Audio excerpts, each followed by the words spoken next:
İkinci şarkıya geçiyoruz. Anacan, söz Abdurrahim Abdullah, müzik Abdurrahim Heyit.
Kara saçım tam nuridir, akarsa siyah bulsun göz kararı, necan ardık yeser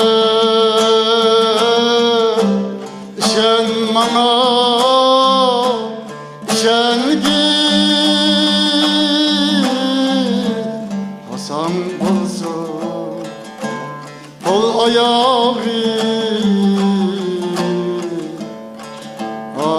necan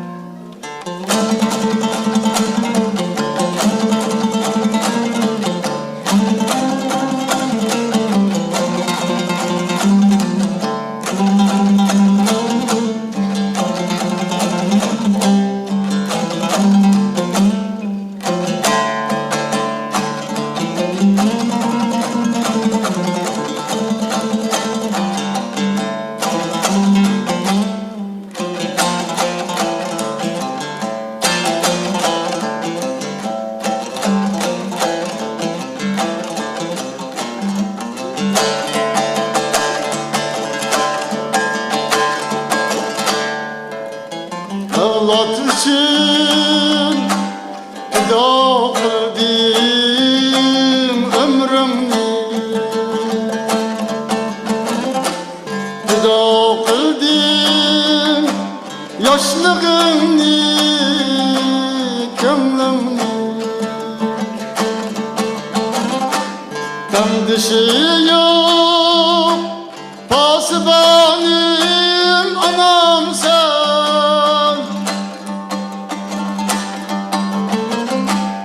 Ekmedim bu cefalarga,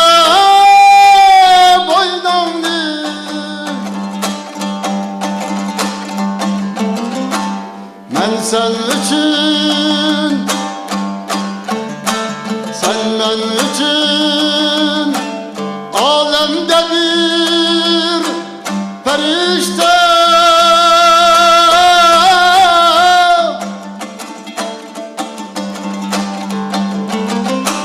hakkım kalır gidip varsam haremge